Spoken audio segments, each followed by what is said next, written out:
How governments go into debt. Government debt, often referred to as sovereign debt, fundamentally arises from a persistent gap between what a nation spends and what it collects in revenue. This is known as a budget deficit, which occurs when expenditures on infrastructure, social services, and defense exceed the income generated from taxes and duties. Mathematically, this is expressed as deficit equals expenditures minus revenues. Unlike a private citizen who might simply cut back on non-essential spending during a lean month, a government often maintains or even increases spending during economic downturns to prevent social instability. To cover this shortfall, they must look beyond their current bank balance to find immediate funding.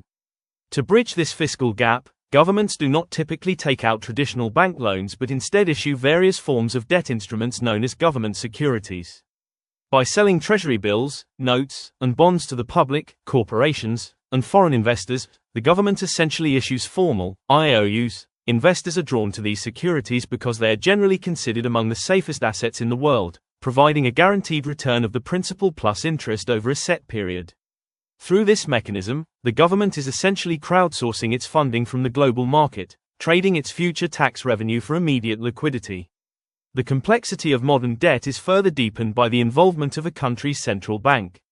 When private demand for government bonds is insufficient or when the economy needs a jumpstart, the central bank can engage in quantitative easing.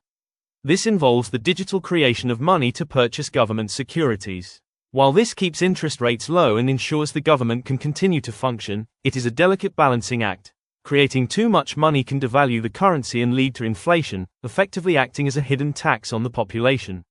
While the term debt often carries a negative connotation, governments frequently use it as a strategic tool for growth and stability.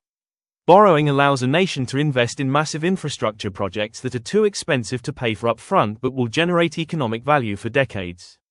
It also serves as a shock absorber during recessions. By borrowing to fund stimulus programs, a government can pump prime the economy when private spending stalls. This shift of the financial burden to the future is often justified by the principle of generational equity, where the future citizens who will benefit from a 50-year project help foot the bill.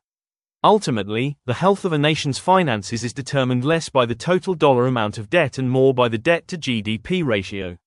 As long as the economy grows at a rate that allows the government to comfortably service its interest payments, the debt is viewed as a manageable, albeit permanent, feature of modern governance. However, the system faces a tipping point if interest obligations begin to consume such a large portion of the budget that they crowd out the very public services the government is supposed to provide. Like and subscribe. Reference tube.